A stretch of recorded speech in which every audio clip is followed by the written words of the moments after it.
সুপ্রিয় দর্শক মণ্ডলী, আসসালামু আলাইকুম। আপনাদের সকলকে শুভেচ্ছা।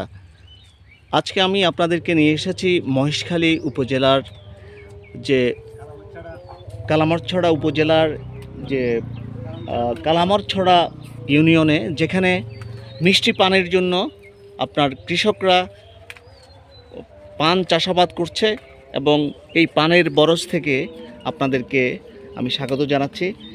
মহেশখালীর মিষ্টি পানের বিষয়ে নতুন করে আর কিছুই বলার নেই, কারণ এই মিষ্টি পান বাংলাদেশের মধ্যে একমাত্র মহেশখালীতেই হয়ে থাকে এবং এই মহেশখালীর মিষ্টি পান একটি অর্থকরী ফসল হিসেবে সমাদৃত এবং এই মহেশখালী পান, যে মিষ্টি পান, এটি একমাত্র মহেশখালীতেই হয়ে থাকে। দেশের আর কোথাও এই মিষ্টি পান উৎপাদিত হয় না। তো কৃষকের শ্রমে ঘামে পরিশ্রমে এই মিষ্টি পান কীভাবে মহেশখালীতে উৎপাদিত হয় এবং তারা কিভাবে এই চাষাবাদ পদ্ধতি করে এ বিষয়ে জানানোর চেষ্টা করব এবং এখান থেকে কি পরিমাণ তাদের আর্থিক উপার্জন হয়, এটিতে তাদের কেমন লাভ হয় সে বিষয়ে আমরা জানানোর চেষ্টা করব। আশা করছি আপনারা শেষ পর্যন্ত থাকবেন।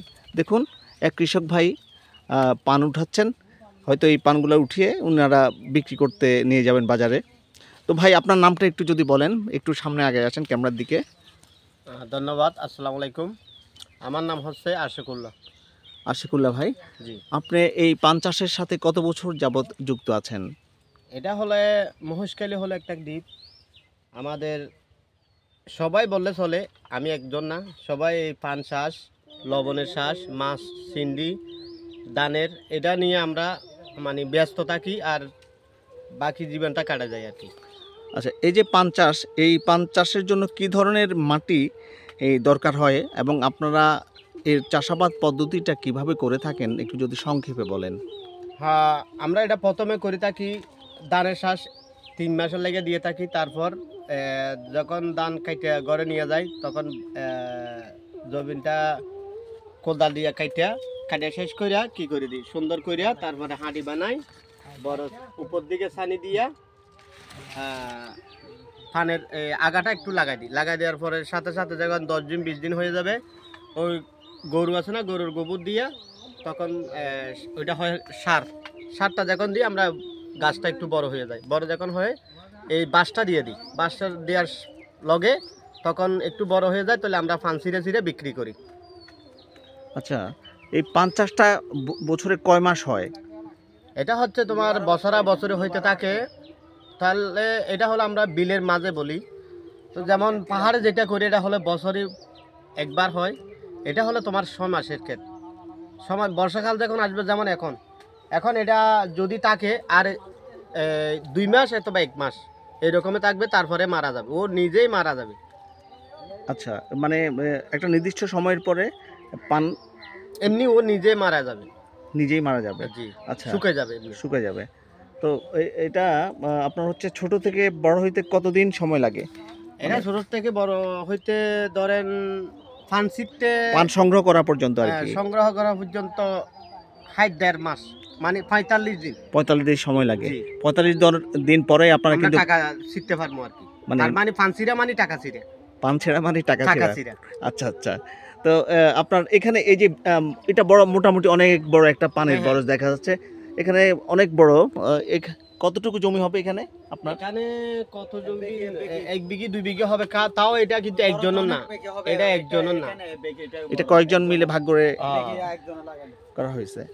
আচ্ছা, দেখেন আর এখানে শ্রমজীবী আরেকজন ভাই আছে, উনি পান বাঁধতেছে এই গাছের সাথে। দেখেন এই যে পানের গাছ, এই গাছের পান গাছটি, এই যে একটা এটা কি দেওয়া হয়েছে? এটা হলো বাঁশের কঞ্চি দেওয়া হয়েছে। এই কঞ্চির সাথে আস্তে আস্তে উঠে যাবে। এই দেখেন এভাবে উপরে উঠবে এবং এক একটি পান যখন খাওয়ার উপযুক্ত হবে মনে করবে কৃষক, তখন উনি ছিঁড়ে।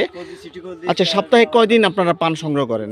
এটা হচ্ছে তোমার সপ্তাহে, যখন একটু বর্ষাকাল হবে না, সপ্তাহে 1 দিন পারা যায়। আর দ্বিতীয়বার হচ্ছে তোমার যদি একটু শীতের মধ্যে পড়ে যায়, তখন আমরা 15 দিনে 11 দিনে এরকম মানে পান ছিঁড়তে পারি।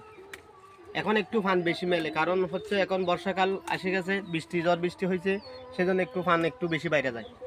তাহলে সপ্তাহে 2 বার ছিটতে পারেন এখন? না, পারে না, সপ্তাহে একবার। প্রতি সপ্তাহে একবার করে ছিটতে পারেন। তো আল্লাহর রহমতে প্রতি সপ্তাহে যদি আপনারা একবার ছিলেন, এখান থেকে এই যে পরিমাণ যেটা দেখাচ্ছি আপনাদের, এই জায়গা থেকে প্রতি সপ্তাহে কত টাকার পান বিক্রি হয় যদি বলেন? ধরেন এটা তো আমি একজনের না, এটা হলো না, আনুমানিক কত হতে পারে আপনাদের? তো অনুমানিক যদি ধরেন ধরুন যেটা 40-45 হাজার এরকম হবে, সপ্তাহে 40-45 হাজার বা 50 হাজার এরকম হতে পারে। এরকম হবে। আচ্ছা, এটা তো মিষ্টি পানের জন্য এই মহেশখালীটি অতি বিখ্যাত একটি জায়গা, এবং এই মহেশখালী ছাড়া কোথাও এই পানটা উৎপাদিত হয় না। তো আপনাদের আল্লাহর রহমতে যে পরিমাণ পরিশ্রম করেন বা যেভাবে আপনারা বিক্রি করতেছেন সপ্তাহে 50,000 বা 45,000 বলছেন, তো এখান থেকে মোটামুটি তো একটা ভালো উপার্জন হয় মনে হচ্ছে নাকি? জি জি। আচ্ছা, তো আপনাদের এই পান চাষের জন্য সরকার কি ধরনের প্রণোদনা বা কি ধরনের সহযোগিতা করে আপনাদের? সরকার কিছুদিন আগে আমাদের বন্যা হয়েছিল না, ওই বন্যার টাইমে আমাদেরকে বলছিল, মানে আমাদের বড় যখন এই পানের শ্বাস সব পড়ে গেছিল, যখন আমরা আর্থিক অবস্থা খারাপ হয়ে গেছিল, জি জি। আর্থিক অবস্থা খারাপের সাথে সরকারে বলছিল মানে আমাদেরকে অনুদান দেবে, কিন্তু হয়তো অনুদান দিছে সরকারে, কিন্তু স্থানীয় অনেক আছে, উচ্চ লেভেলের অনেক আছে না, ওরা খাইয়ে ফেলছে, আমাদেরকে দেয় নাই, আপনাদের হাতে পৌঁছায়নি? পৌঁছায়নি। আচ্ছা, তো আপনাদের এই যে কি ধরনের পান চাষের জন্য কি ধরনের সার বা কি ধরনের আপনার জৈব সার ব্যবহার করতে একটু যদি বলেন? এটা সার হলো তোমার প্রথমে বলতে হবে গরুর গোবর আছে, এটা দেওয়া লাগবে। তারপরে হচ্ছে তোমার হলদি চিনেন? হলদি, হ্যাঁ হ্যাঁ, হলদি আছে, এটা দেওয়া লাগবে, মানে বিভিন্ন ইত্যাদি দেওয়া লাগে আর কি। আচ্ছা, আর খৈল নাকি একটা দেওয়া লাগে, খৈল কি দেওয়া লাগে? হ্যাঁ, এটা বললাম হলদি। ও, এটাকে খলদি বলছেন? হ্যাঁ, আচ্ছা হ্যাঁ, আচ্ছা এটা বলে হলদি।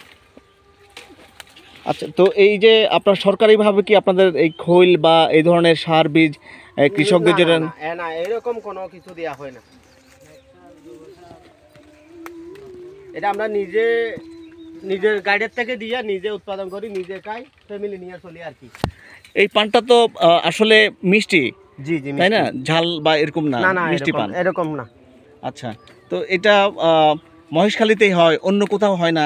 তো মহেশখালী মাটির বৈশিষ্ট্য মনে হচ্ছে এই পানের জন্য উপযুক্ত, এবং আবহাওয়ার জন্য আবহাওয়ার উপযোগী, যার জন্য এখানে কিন্তু এই মিষ্টি পানটা হয়। দেখেন আরেক ভাই এই পান সংগ্রহ করতেছে, মানে বিকেলে। ওদিক হয়ে গেছে, হ্যাঁ, হ্যাঁ। সোজা করে দিচ্ছে। এই প্রতিদিন কিন্তু এভাবে ওনারা কিন্তু এই পানের খেতে এসে এইভাবে পরিচর্যা করেন এবং কষ্ট করেন। অনেক সুসজ্জিত একটি বাগান, দেখেন অনেক চমৎকার। প্রত্যেকটি পান গাছ একই সমান্তরাল অবস্থায় বর্ধিত হচ্ছে, এবং কৃষক এভাবে প্রত্যেকটা পান সংগ্রহ করছে। প্রত্যেকটা গাছের সাথে নিবিড় সম্পর্ক, যোগাযোগ, এবং প্রত্যেকটি আপনার সারিতে যাওয়ার জন্য ওনারা ড্রেনেজ ব্যবস্থা করেছে, যাওয়ার জন্য প্রত্যেকটা সারিতে যাইতে পারে এই জন্য ডিভাইডেড তৈরি করেছে। এটি আসলে মানে যারা এই কাজের সাথে, পান চাষের সাথে জড়িত, ওনারাই করতে পারবে। দেখেন কিছু বর্ধিত অংশ কেটে ছিঁড়ে ফেলে ড্রেনে রেখে দেওয়া হয়েছে, যেটা হচ্ছে আপনার অপ্রয়োজনীয় ডগা, সেগুলো কিন্তু কেটে ড্রেনে ফেলে দিয়েছেন। দেখুন,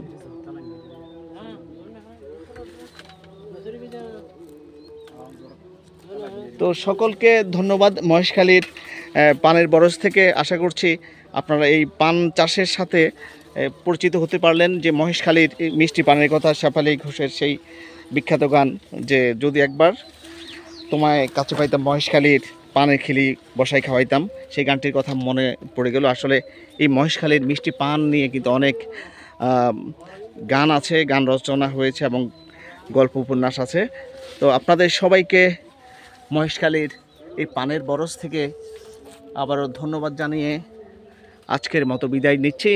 সবাই আমার সাথে থাকবেন, বাংলাদেশের সাথে থাকবেন, কৃষির সাথে থাকবেন। আসসালামু আলাইকুম ওয়া রাহমাতুল্লাহ।